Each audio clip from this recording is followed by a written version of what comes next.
My name is Alejandra Washington, and I'm the garden manager. And my name is Christina of Gandhi. I am garden staff, and I also do things with community engagement here. We are located at South Plymouth. We are at MK Gandhi Institute, and this is the Gandhi Garden.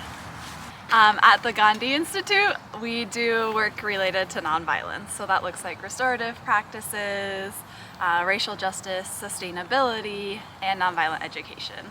And so the garden relates to that sustainability pillar. It relates to all things nonviolence, but that's kind of the main pillar that we attach it to.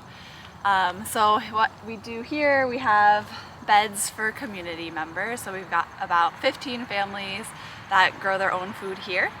We also have flowers, produce, fruit trees, all those sorts of things that are just open to the neighbors that we tend with volunteers. We have a walking labyrinth in the back and are also able to use this space to facilitate workshops, to have community dinners. It's kind of an open space for anyone to use. My history in urban agriculture is in third grade, I ended up finding out I had a talent. We all planted lima beans, and mine came up like a foot longer than everybody else's, and everybody wanted to know how did I do it. I cheated, and I really just talked to my plant and encouraged it, gave it some positivity, and I told my grandma, and ended up finding out my grandma and her mother garden. And so every year I would help my grandma in her garden, and she only had a flower garden. And my dad's first wife, she actually did vegetables, and we would pick those and have our salads from her garden, and then that's how I started beginning to dabble in vegetable gardening.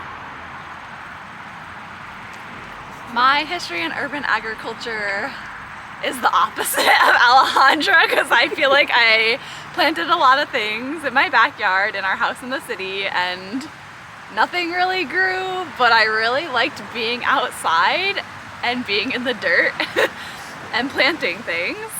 So I've always had that interest, and I love the idea of having, not the idea, the like concreteness of having green spaces in the city. That should just be normal, and we should just be growing our own food. So I think I've always loved urban agriculture, and it wasn't really till college that I started getting connected to urban farms. So I actually did some work with Taproot Collective in undergrad, and then during COVID there was a farm I used to always drive by back home in Schenectady called Roots and Wisdom with Cornell Cooperative. I was always like, that's so cool, and I finally started doing some stuff there during the pandemic. Yeah, and just really liked how they functioned, how people would come through and harvest and pick up food. So that's kind of how I got started, and now I get to be part of this beautiful space. So I found myself at the Gandhi Institute actually through my cousin who was on the board. She'd been asking me a couple of times to come see this space, this growing space that she was on the boards for and had worked at, and I was kind of nervous because I never did gardening for like, pay or as a job or anything. I've always just did it like at home.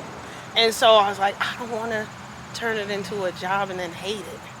So I got scared, I got nervous, but then like one year, my New Year's resolution was like, just try it. And so she hit me up that summer and was like, you should like, meet the director, like please just come. And I was like, you know what, I'll give it a try. And I came here and I met Kit, at the time was the director, and we did a walkthrough, and I've been here ever since. At first I started volunteering under another garden manager, and that garden manager wanted to go off to another venture, and then we were left with no one, and I had just started school, and I was like, how am I gonna do this? And so we sat down and came with a game plan, and I took the role during COVID, and I've been here ever since. the most important thing that Taproot has had to offer that we've taken advantage of, I would say the material distributions and also some of the workshops. So I haven't been able to go to all the workshops. We put our garden work parties, like our volunteer days, at the same time, so the Saturday time sometimes conflicts. Hoping to change that in the future. But I've been able to go to one I found really, really helpful was seed starting with Nathaniel. And that was great because for like 2 years I've been experimenting, starting seeds indoors. and they've all just like petered out. And then we did the workshop and I was like, oh, I can see exactly what I was doing wrong. It had to do with how far away my lights were and where I was trying to grow. And then when I did them this year, they were successful until I transplanted them, but they started out fine.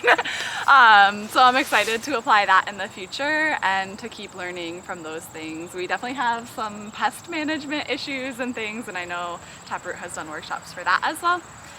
Also, we've been really impacted positively by material distribution. So Taproot does a lot of really generous giveaways. So seeds, compost, guides, all those sorts of things have been great. I know we had some volunteers who were like putting in mushroom compost last year and planting garlic, and the garlic came up, and so just like success with that, and it's really helpful and something that they offer regularly, so I really appreciate that.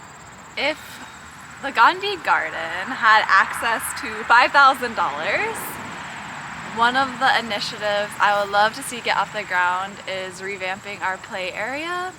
So we used to have a very colorful kind of wood and reused tires section that kids would play in, and we don't have that anymore. It's just a few benches left, so I would love to see that become more robust so that people feel welcome into the garden, because we are next, like we're in a residential area and our office is a house.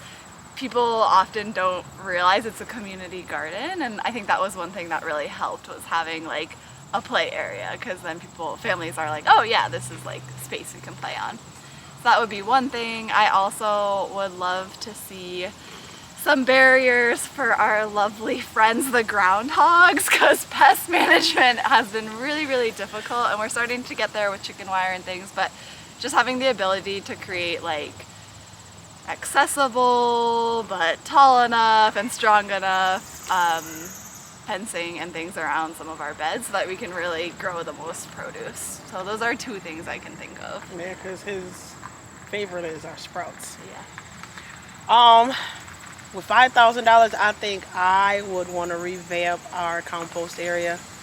We got a couple of trees around, and those roots have been snooping in our compost and robbing the nutrients, and that's fine, but it's like so many tree roots. So like to like lay a nice foundation and have like a 3-step system going, I think that would be pristine, because then it will also help with like the community beds that we do in the summer and the growing season and stuff, and we'd be able to have, rich black gold for, the community beds.